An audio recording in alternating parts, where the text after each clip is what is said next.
Welcome back to the Star Trek CCG Set Chat and Pack Rack video series. Today we're jumping into rules of acquisition. Rules came out end of the year, December 1st, 1999.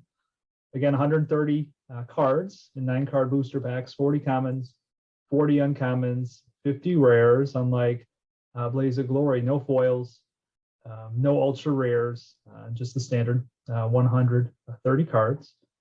From a player perspective, Johannes, what did rules of acquisition do for the game? First of all, it introduced the Ferengi affiliation, meaning we get a lot of stuff that is necessary to have the basic framework of a new affiliation. So facilities, the equipment cards, they get their own tactic cards and so on. What they don't get is any treaties. So Ferengi don't interact with the other affiliations. They are very much on their own when it comes to that. We also get a couple of very flavorful cards. We get Cargo Bay and Quark's Bar as new sites to play to DS9. And we get Morn, Quark's favorite guest, who is a very good draw engine. You can play Dabo with the card, Dabo that came out in the set. So a lot of nice little things that can get you bonus points, can get you card draws and so on by doing some very flavorful stuff. This maybe makes up a little bit for the lacking star power that the Ferengi affiliation has. It was mostly Quark's relatives, people he did business with, but it didn't have those heroes that the show focused on every week to the extent that we see in Federation, for example. The other thing that really stands out to me in this set is that it's already going downhill a little bit as far as abusive strategies are concerned and Decipher's desire to rein them in. There are a couple of cards here that punish you for using powerful strategies. For example, It's Only a Game is a card that limits the report with crew ability to only 4 cards. There is also Writ of Accountability, which is Decipher's way to deal with the popular Q bypass. If you're not familiar with Q bypass, that's the strategy where you seed your own Q dilemma and beat it. So Q allows you to get rid of the dilemmas that are seeded there, giving you quick access to a mission and an artifact, and then the game is more or less done. So they had this card called Writ of Accountability that actually says if your opponent did that more than once or did that more than twice and so on, they lose the game. And it's a card that you could play as a hidden agenda and then put on your FCA personnel. And that's a very drastic approach to reining in strategies. The other card that I find very interesting here is Quark's Isolinear Rods. That's one that allows you to download a specific card to hand. And at the time, there were only a few options. One of them was Odo, one of them was Quark, one of them was 10 and 01, the binaries. So that's a way to get a very good personal in your hand and then play it on your next turn. And that's a card that is used even today to jumpstart certain strategies, because there are a lot of very good guys that you can download with that. And there are 2 or 3 more individual cards I'd like to call out. One of them is Deos, a Dominion character, a voter, that lets you draw a card for each Jem'Hadar that reports at his location, and that's a very good draw engine, still used today. Another card is Emergency Evacuation, which allows you to save guys that are aboard your ship that has been destroyed. In our last episode, we talked about the importance on ship battle that Blaze of Glory introduced. Now we get a card that actually allows you to save guys when a ship has been successfully blown up. And another card that I've always been fond of is the artifact Starry Night. This one can actually allow you to download 2 other artifacts instead. So kind of in line with the Ferengi theme of trading and so on, you acquire this artifact and then you can trade it in for 2 use of equipment artifacts. So you could get, for example, the Sword of Kahless that we pulled from the Blaze of Glory pack last time, together with a Varon T Disruptor, and then you can give your Klingons +3 strength from the one artifact and then double that result with the other artifact. And then you can just work through the ranks of your opponent with devastating effect. if you're thinking specifically Ferengi, in the tournament scene you're playing, what will be the draw to playing Ferengi in that format? And I guess if concurrently, is there a downside or something that's just not great about it? What's the draw to playing Ferengi? If you see Ferengi, what's the reason to play them? Maybe it's a little bit the just going out of the well-trodden path to do something drastically different, where the focus is a bit more on the trading aspect, jumping through a couple of hoops in order to get to the point where you can actually do missions. They are quite complex. There are some very good strategies that you can pull off with them, but they often include a setup of a chain of cards that you have to seed or download, and you cannot pair them easily with other affiliations. They are good at recruiting non-aligned help. That works, kind of hiring mercenaries. There is one very good deck type that I think requires a couple of cards that we'll see in sets down the line. That is essentially using Ferengi to recruit a lot of non-aligned guys to help, using their different Ferengi rules to draw a lot of cards, and then use those cards to play a lot of non-aligned personnel to help them out. And in the virtual era, they actually put the focus on next generation Ferengi, which was more like the military kind of Ferengi that we saw. And there they were turned into a more or less a regular affiliation. So they had personnel that were stronger with the officer skills and had reasonably strong ships. And that's not the kind of Ferengi that we know from DS9. Those were the early TNG Season 1 Ferengi that had a different focus when the writers probably had something else for them in mind. But that's a completely different way of playing Ferengi, and it's probably more beginner friendly if you want to play Ferengi. Okay, thanks. From a collector perspective, what's going on with Rules of Acquisition? Rules is, I happen to like Ferengi episodes a lot, and so this is very much a fun set for me to open because there's so many faces that I recognize. That said, from a collector's perspective, the most unique thing about this set is kind of what it doesn't have. It doesn't have an ultra rare. It doesn't have a lot of the things that have brought a lot of collectors' demand to sets prior to this. The one thing that this has that is not generally widely known is this is the introduction of Rare and Rare Plus cards. They just weren't publicized that way. The Rules of Acquisition was printed on 321 card sheets, just like the original set and a lot of your other sets. The Rules of Acquisition Common had the extra Gold Press Latinum since it was considered a necessary card to play the game. But the rare set had 50 cards twice, and 21 of those cards were on there a third time, making a rare and a rare plus distinction. Basically, of course, they chose the ones that people were most interested in to put on there twice instead of three times. The Quark, Ram, Lita, Grand Nagus, Zek, any Ferengi that you're going to recognize and ever made the credits is basically on there twice instead of three times, making you fish a little deeper. So it made your pack opening experience more likely to be some some Ferengi you don't really remember.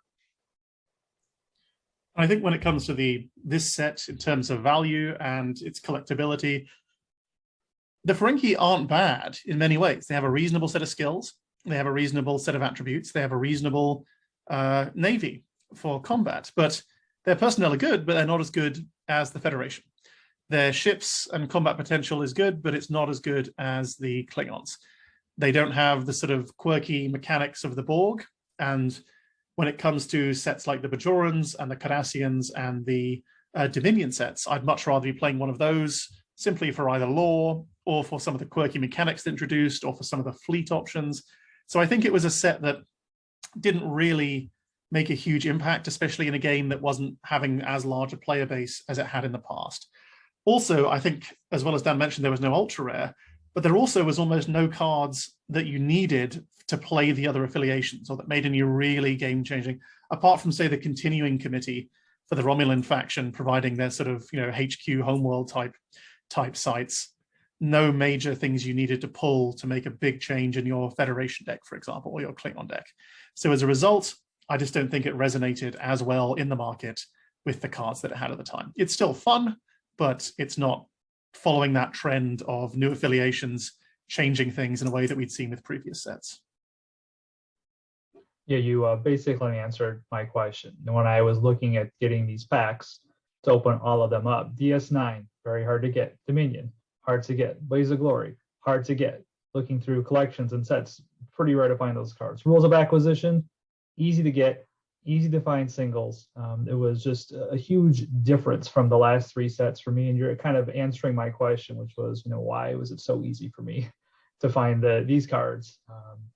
And it sounds like there's a lot of different answers here, making the set just less attractive collectively. Yep.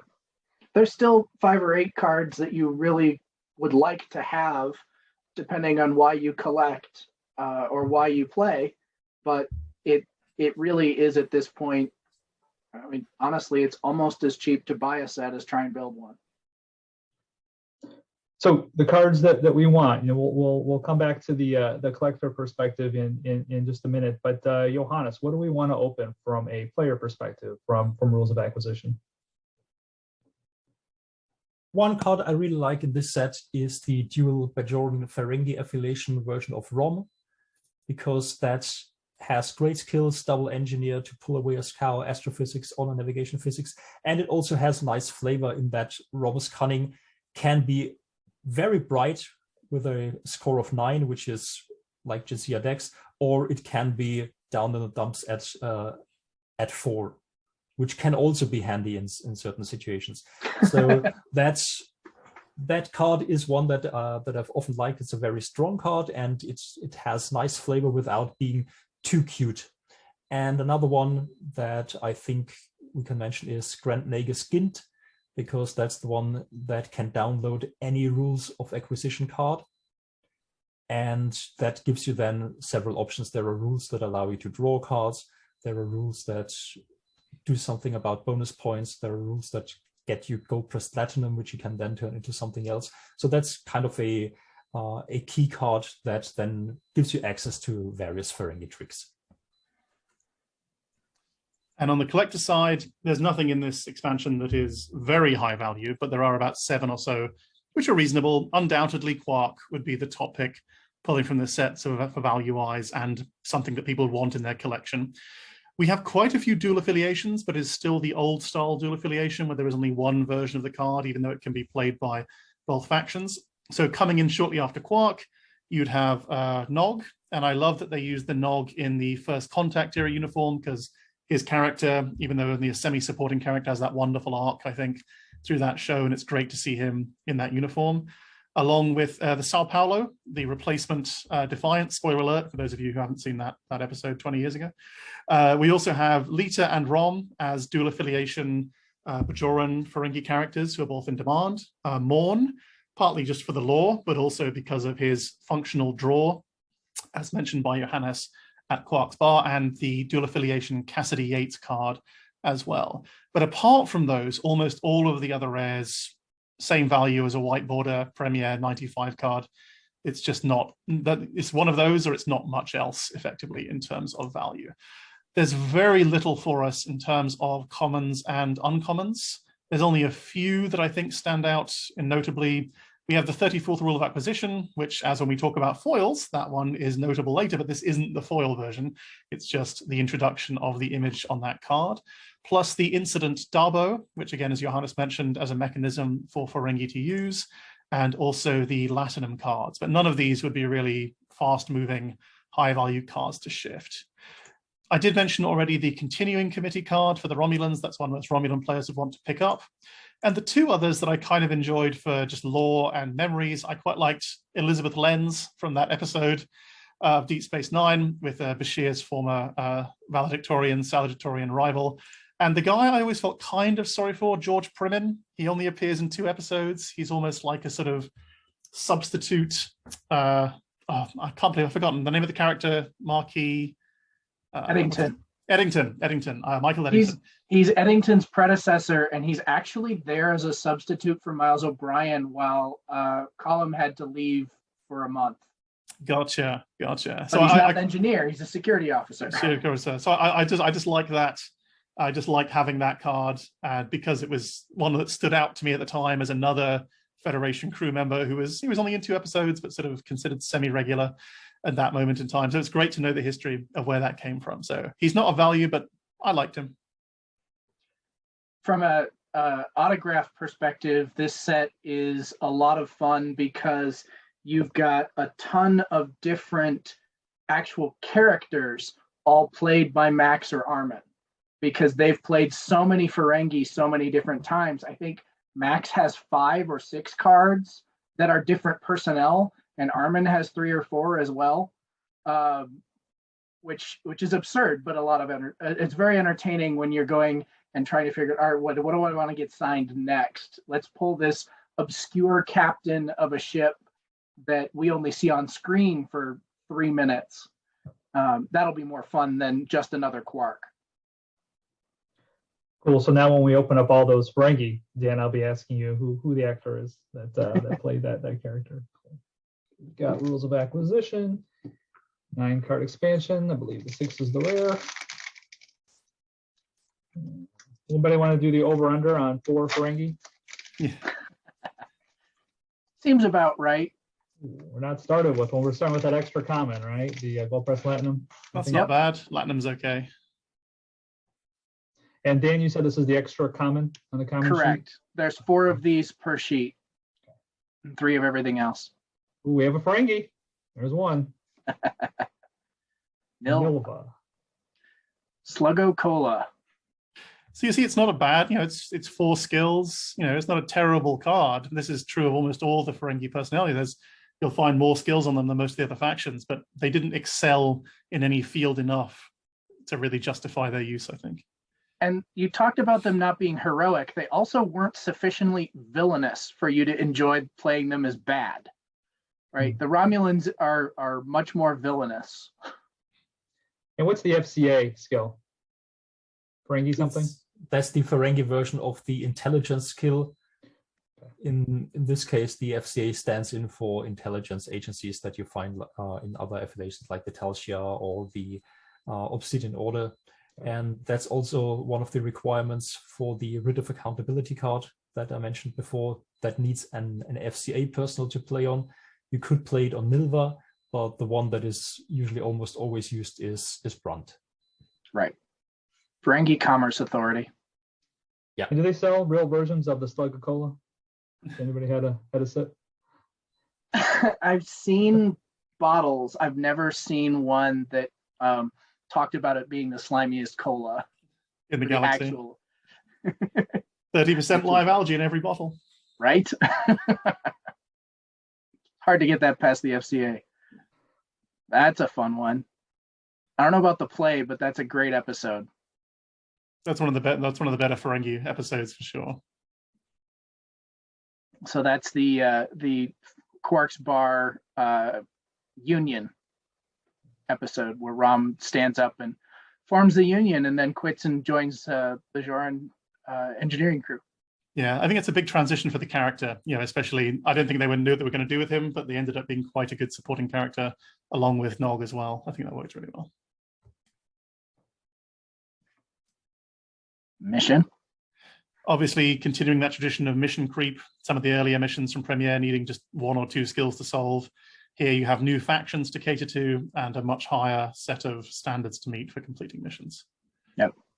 And it also follows the new missions are prettier standard. Agreed.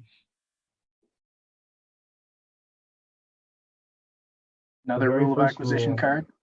Yeah, so that's actually a key one. This one you can seed, but you need freighters. There are freighters that are non-aligned that any affiliation can use, but you usually can't see them.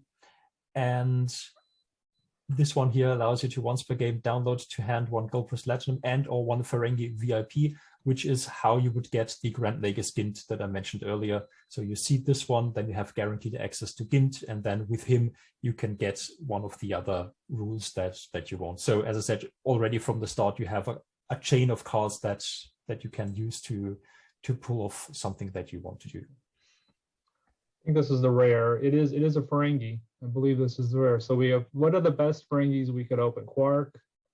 Quark Grand is Nagus? certainly at the top. Quark, Grand Nagus, Zek, Rom, Ship. Creighton. Some pretty good stats too. Perfectly good ships in terms of their stats, but again, nothing outstanding. You don't have the cloaking device. You don't have the sort of cheap staffing ability of the Klingon fleet for building large small scale things. So all very good, but nothing truly outstanding. Yeah, it's just one shield away from the USS Enterprise, but that's not the weakness of the Ferengi affiliation. Their ships are perfectly reasonable. Yeah, certainly comparable to ships I know. I think one of the Klingon Borcha class from Premiere has the same stats. The Yamato, it only is 888. This is even one range higher than some of those, just lower than the Enterprise ships. So, okay. Yep.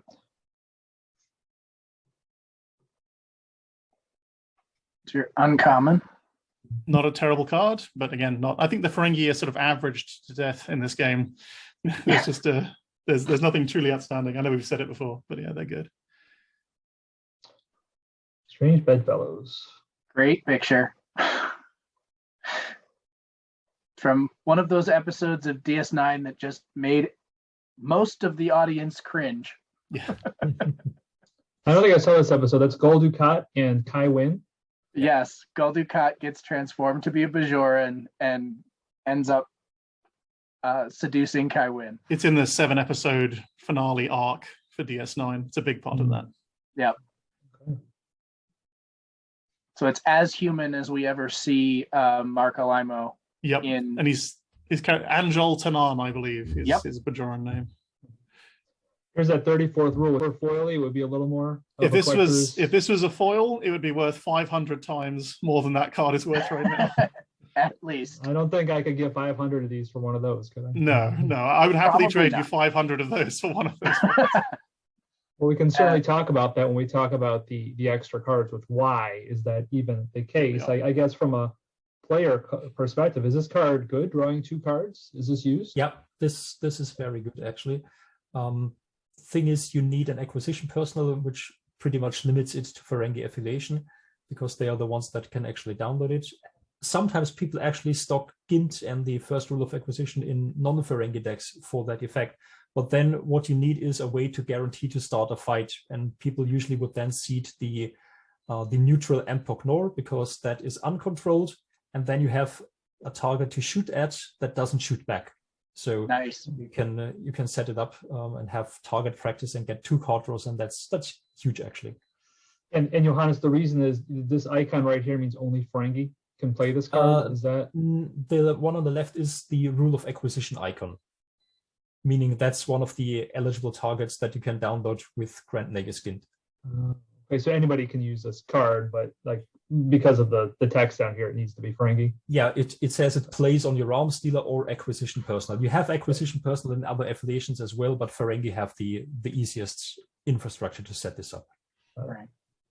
I just love the image on the card. I always have. That's why I fought and paid way too much way back in the day to get my first foil of it because it's gorgeous. But also. And what set is the foil? I think is it a tournament promo? It's a tournament foil. Tournament foil is the foil version. Okay. Just to clarify, you can't get that anywhere else, or certainly not in these packs. Nope. Okay. Thoughts about that? We opened 2 Ferengi and 1 Ferengi ship, so we are under, my guess. I think this pack opening perfectly reflects what opening these sets are. There's those fun ones to pull, there's some little mechanics, but there's no wow mode. Even if you pulled a Quark, it's like, oh yeah, that's pretty good. Right. It's not like pulling a Future Enterprise. It's not even like pulling a Miles O'Brien, even though he's a regular rare. There's nothing that really jumps out as wow. And yeah, sure, the Nog is nice, and the Rom and Lita are nice, and the Quark would certainly be the best, but Not a bad set, but still not thrilling. This and Q Continuum, I think, are the only two sets that I would get bored if I had to open a case. Plus, when you're sorting them all out and putting them on, the table to even sort them, you just got these stacks of rules of acquisition. You're like, ugh, can I be bothered to finish this? Do I even want to build common uncommon sets? If you're looking at a DS9 common uncommon set, that has a pretty good value. A common uncommon set for this is less than the cost of the shipping that it would cost to get it to you. So it's one of those things that doesn't even have those fun little extras to play with. I still enjoy opening a couple of packs or a box because I get just enough joy out of the Litas and Nogs and ROMs and extra Armins and Maxes to enjoy it. But yeah, it's a short-term set, and it's one that once you've got it, you're pretty happy to be just done.